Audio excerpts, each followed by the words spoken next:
The forest had always been her only companion.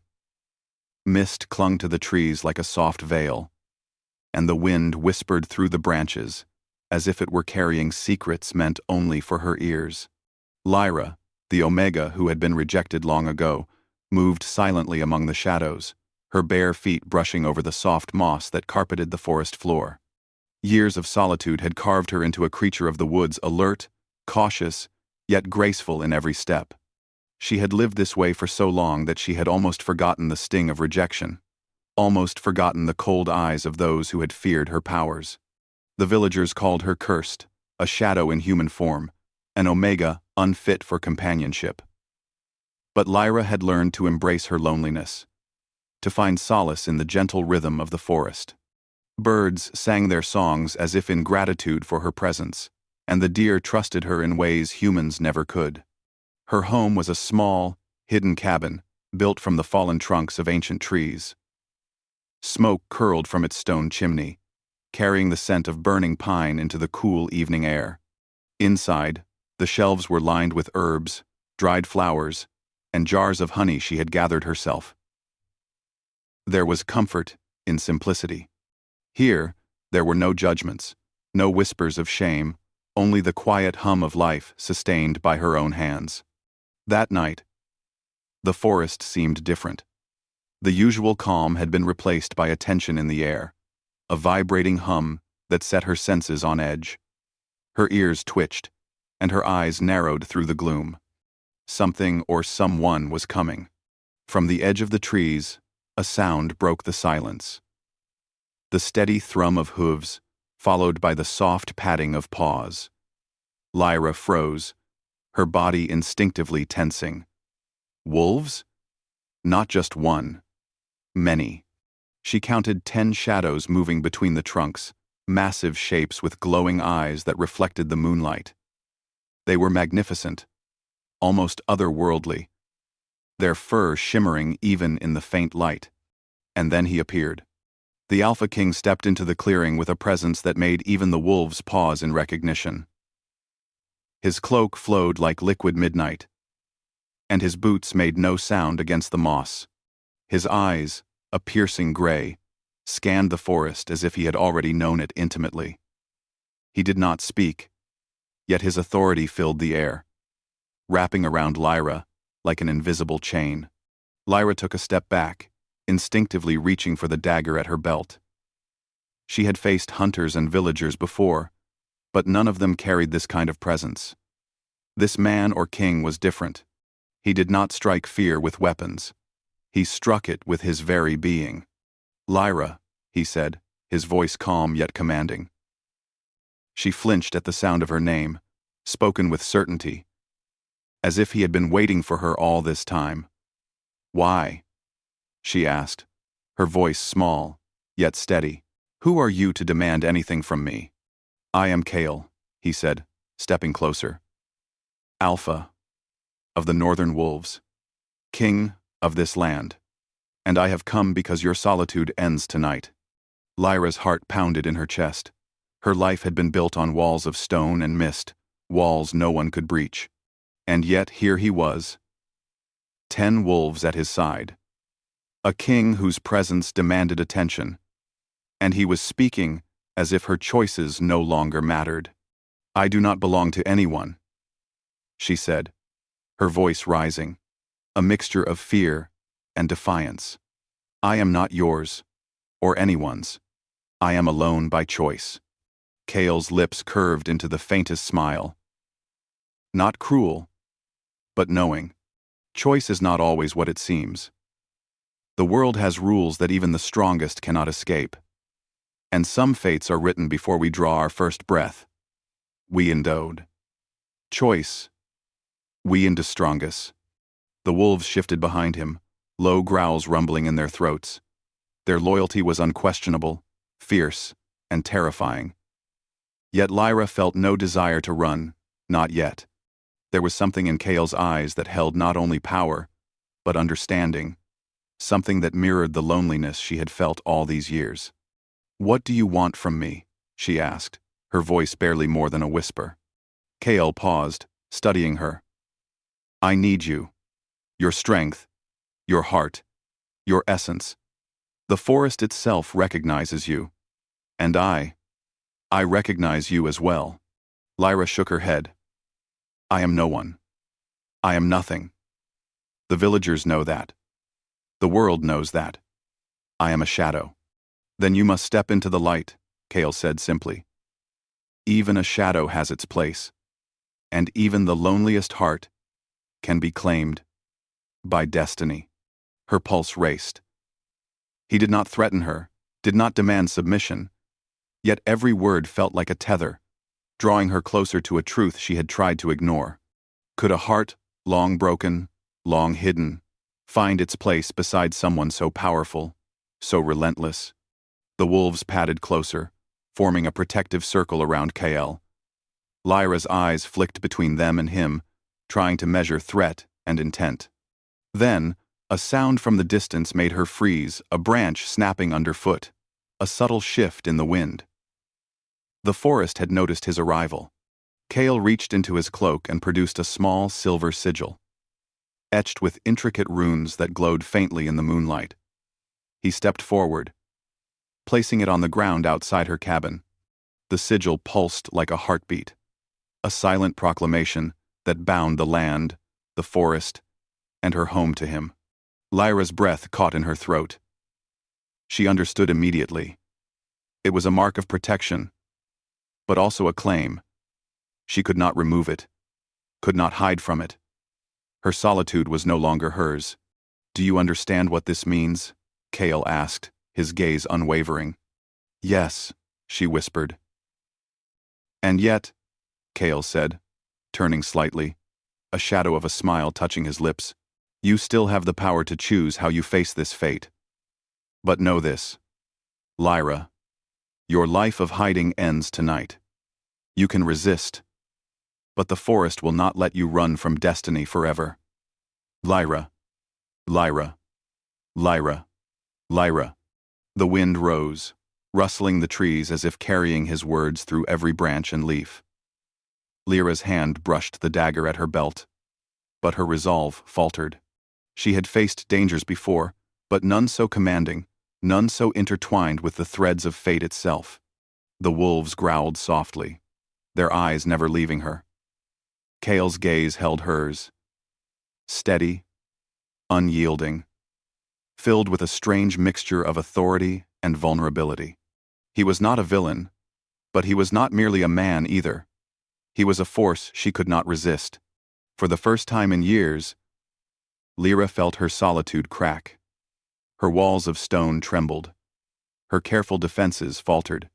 The forest, her only friend, seemed to hum with anticipation, as if it knew the change was coming. Kale did not speak again that night.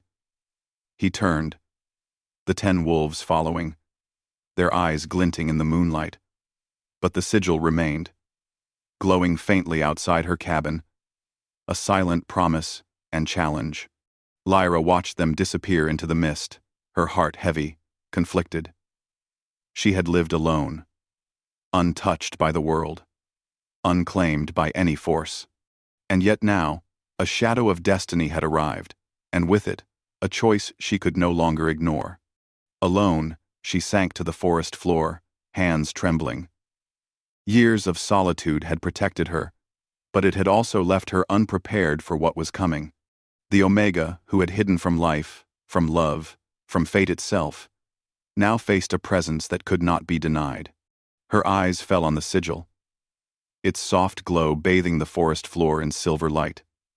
It was a mark of power, of connection, of a life she could no longer run from. She touched it, her fingers tracing the intricate runes, and felt a strange warmth, like a pulse of energy flowing into her veins, whispering of paths not yet walked, of bonds not yet forged. Lyra closed her eyes and let the forest embrace her, letting the quiet calm of her solitude wash over her one last time. But she knew, deep in her heart, that it was over. Her life had changed in a single night. The Omega, who had been rejected, who had lived in shadow and silence, was no longer alone. And somewhere in the darkness, Kale waited. his wolves circling like silent guardians.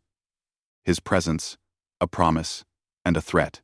For the first time in years, Lyra wondered not about her past, but about her future and whether she could survive what was coming.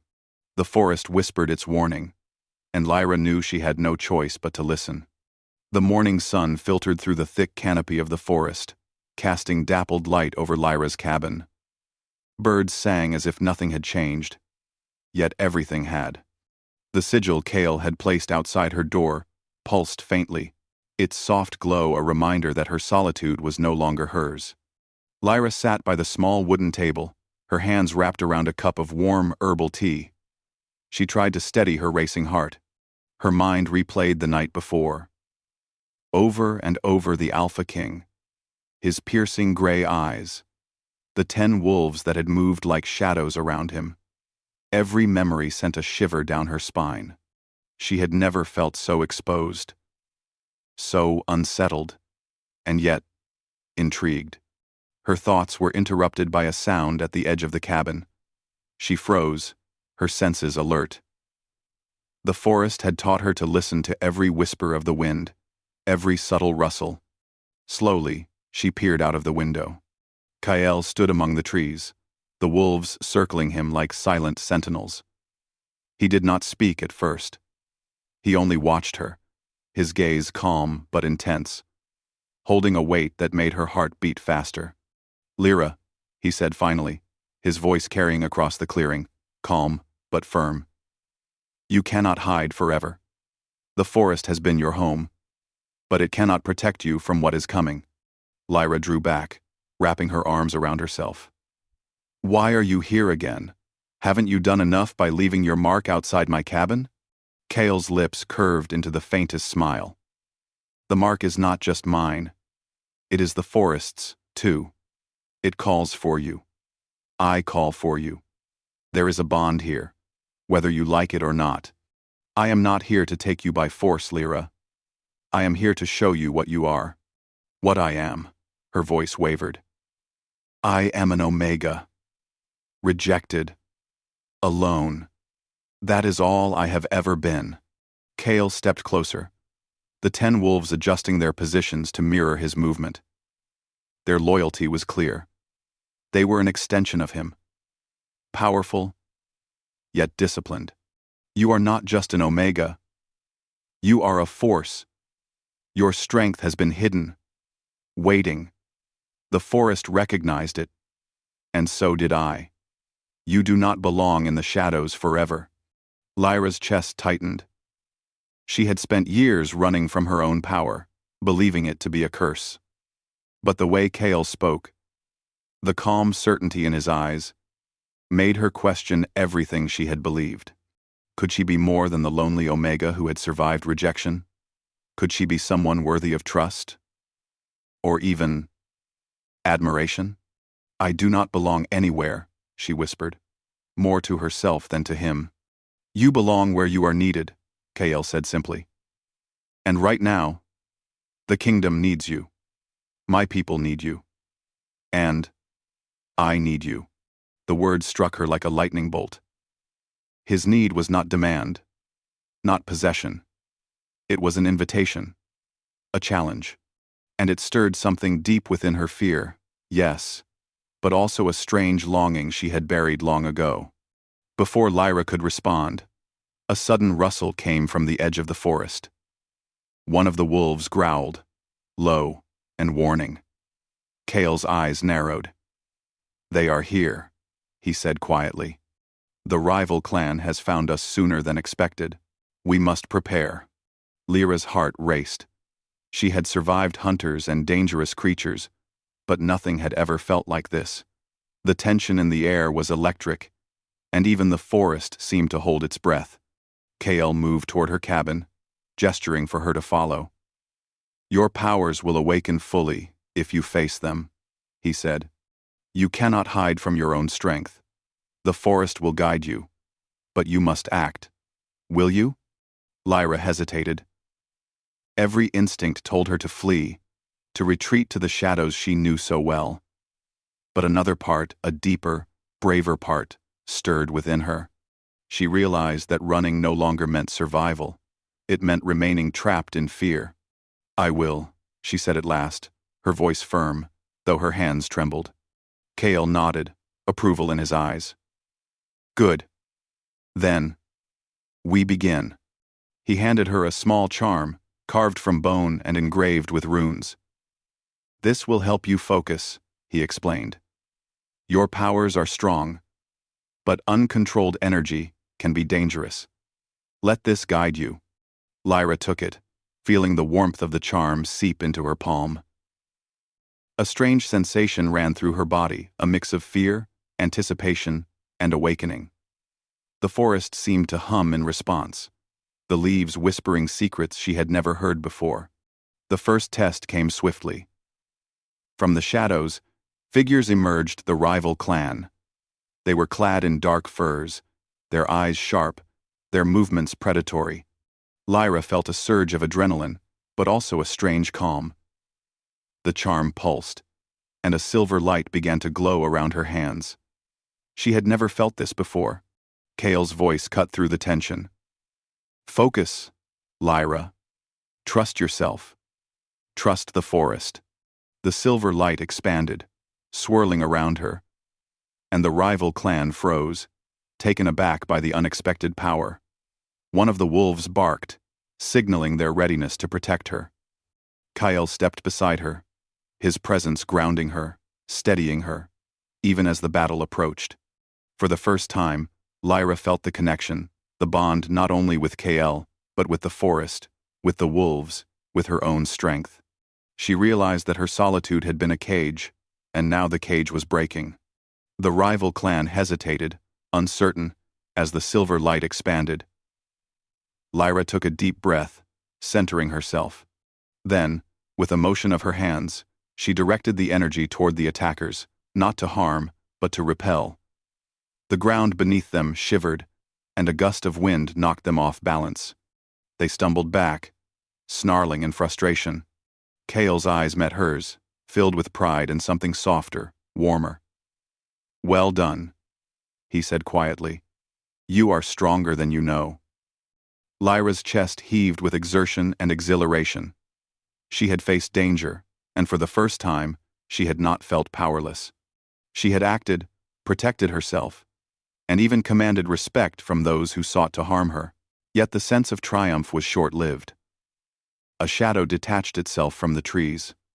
A figure taller, darker, more imposing than the rest. The rival clan's leader. His eyes were cold, calculating, and he moved with lethal grace. Lyra felt a chill creep down her spine. Kale's expression darkened. "This is the one," he said. "The one who will test you fully. Stand close. Trust me. Crimening. Crimening. Crimening. Crimening. Crimening. Crimening. Crimening. Crimening. Crimening. Crimening. Crimening. Crimening. Crimening. Crimening. Lyra's heart pounded. She had already discovered a part of herself she had never known. Yet the true challenge loomed ahead. The rival leader advanced, and the forest seemed to tighten around them, holding its breath as if anticipating the clash. Lyra glanced at Kale. His gaze was unwavering, commanding, protective, and beneath it, she sensed something else. A silent invitation to rely on him, to lean on the bond forming between them. She had always resisted connection, but now she understood that trust could be a strength, not a weakness. The rival leader stopped a few feet away, eyes fixed on Lyra, and then, without warning, he moved faster than thought, lunging with lethal intent. Lyra felt panic rise, but Kale was there, intercepting. The wolves circling like a living barrier.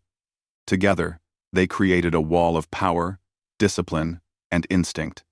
Lyra's hands glowed with silver light, her powers surging in response to the threat. The energy flowed through her, guided by Kale's steady presence. She realized that her fear was transforming into something else, confidence, clarity, and even a strange thrill. The Omega who had hidden in shadows was awakening.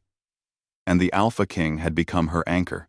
The rival leader stumbled back, surprised by the unexpected display of power and unity. Lyra and Kale stood together, wolves at their sides, a bond of trust and strength that no one could break.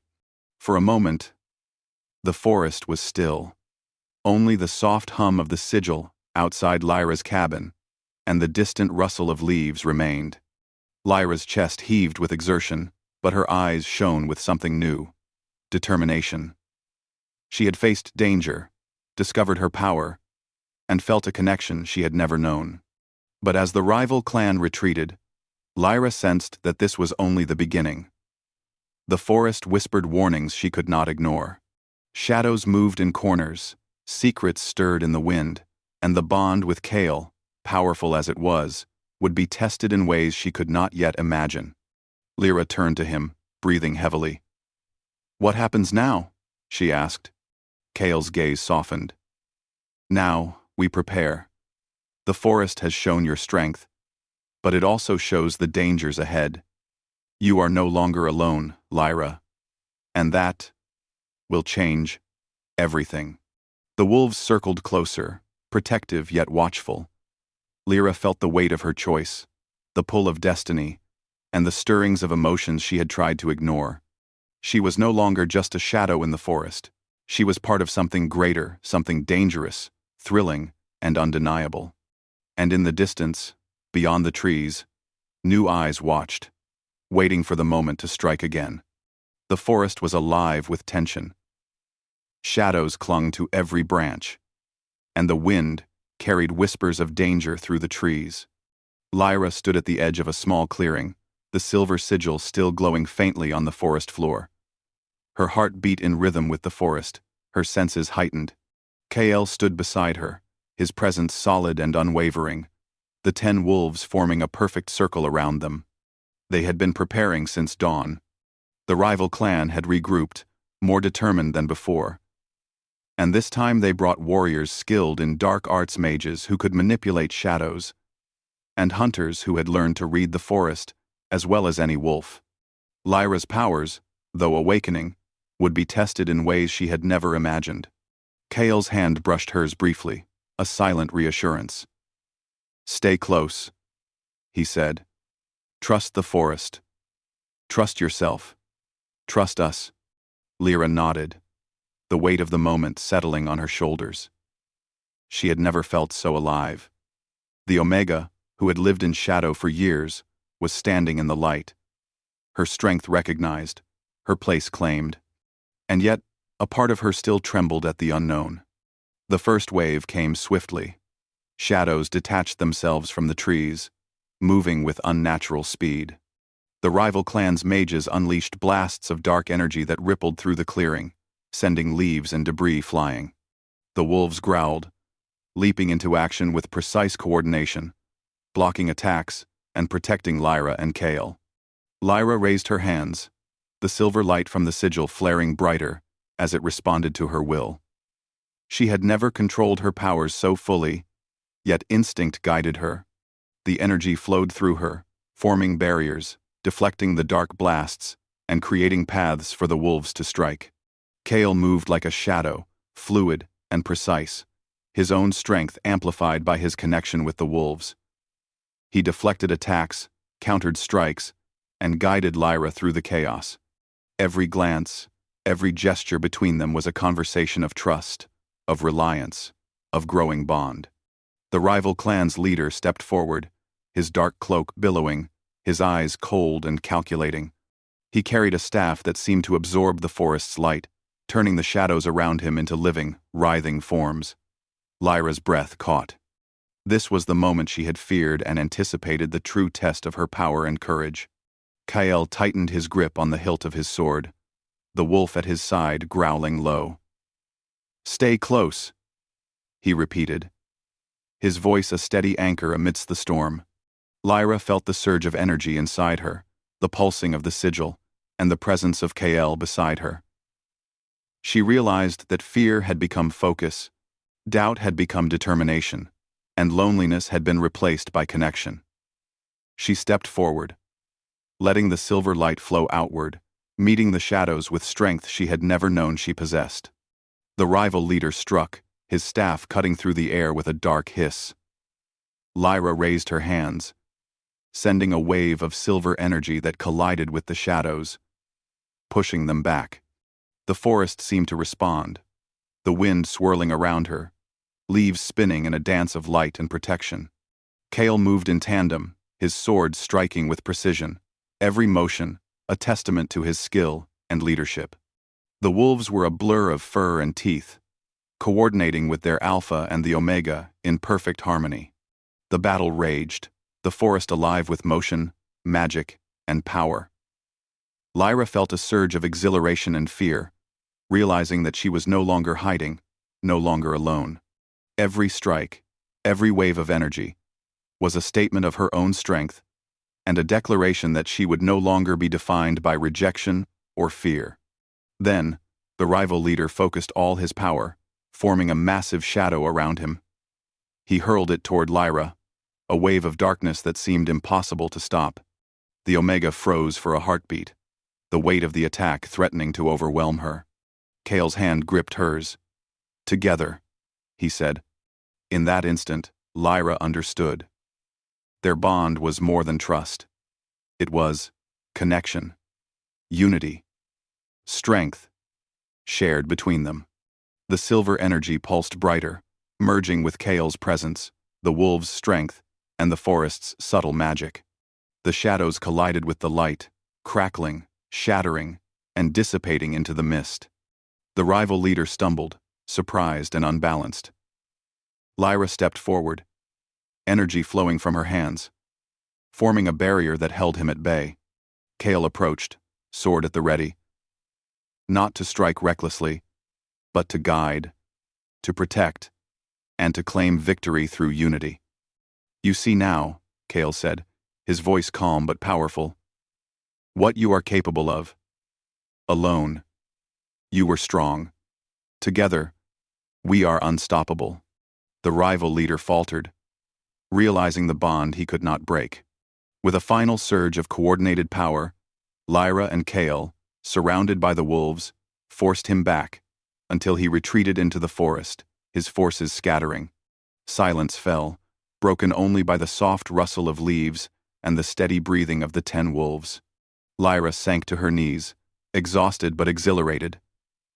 Her hands still glowed faintly with silver light, and she could feel her heart racing, alive with the thrill of victory and discovery. She had faced danger, embraced her power, and fought beside someone who had become more than a protector, someone who had become a partner. Kale knelt beside her, placing a gentle hand on her shoulder. "You have grown," he said softly, "stronger than you ever imagined, proud, yet still humble, brave, yet still wise. You are remarkable, Lyra." Lyra looked up at him, her chest heaving. "I never knew I could be this powerful," she admitted. "I never knew I could belong somewhere." Kale's gray eyes softened, filled with something deeper than command, something tender, something that reached into the quiet corners of her heart. "You belong wherever you choose to stand. And if you choose here, with me, you will never be alone again." Numb. Ast. Arm. And Ray. Numb. And Ray. And Ray. And Ray. And one. Numb. Numb. And Ray. For a moment, the forest seemed to exhale, the tension lifting as if it, too, recognized her transformation. The wolves circled them, protective but calm, their eyes reflecting trust and loyalty. The sigil pulsed softly, its light a gentle reminder that this bond was not just for the moment. It was eternal, a connection woven through destiny, courage, and choice. Lyra felt tears prick at her eyes, not of fear, but of release. Years of solitude, of rejection, of hiding, were fading. She had been strong alone, But she had discovered something far greater: the strength to trust, the courage to connect, and the joy of being seen, not as a shadow, but as a force of her own making. Cale extended his hand to her, a silent question, an invitation. Lyra took it, feeling the warmth of his touch, the steady heartbeat beneath his palm, and the unspoken promise of partnership. Together, they rose, standing amidst the forest that had witnessed their struggle, their growth, and their triumph. The wind whispered through the trees, carrying the scent of rain and earth, and the faint echo of the rival clan retreating into the distance. The forest seemed alive with approval, the silver sigil glowing brighter for a heartbeat, before fading into soft luminescence. "You are no longer an omega in the shadows," Cale said softly. "You are part of something greater. Part of me. Part of the forest. Part of a destiny that cannot be denied." Lyra's gaze met his, and she saw not only strength, but understanding, care, and respect reflected in his eyes. For the first time in years, she felt whole. The loneliness that had defined her life was gone, replaced by connection, by purpose, and by the promise of a shared future. The 10 wolves padded closer, brushing against her legs, nuzzling Cale, and circling them both as silent witnesses to the bond forged in the fires of battle. Lyra smiled, the first genuine smile in many years, feeling the weight of years of isolation lift from her shoulders. Yet, even in the moment of triumph, a shiver of anticipation ran through her. The forest whispered of challenges yet unseen, of shadows that still lingered beyond the trees. She knew their journey was not over, that destiny had more in store for her. Cale sensed it too, his eyes scanning the horizon, alert but calm. "We have won this battle," he said quietly. "But the world beyond this forest still waits. And together, we will face whatever comes next." Lyra squeezed his hand, her resolve firm. "Then I will stand with you. No longer alone, no longer hidden, no longer afraid." The forest seemed to sigh, the wind carrying their words into every corner of the trees. The Omega, who had been rejected, who had lived in shadow, had found her place. And the Alpha King, fierce yet tender, had found someone worthy not just of protection, but of trust, respect, and perhaps love. As the sun dipped behind the distant hills, casting golden light over the clearing, Lyra and Cale stood side by side, the wolves at their feet, ready to face the future. Whatever trials awaited, they would face them together, bound by strength, by trust, and by the unbreakable bond forged in shadow and light. And in the distance, beyond the forest, the faintest ripple of movement hinted at adventures yet to come, reminding them both that destiny was never done, and that their story had only just begun.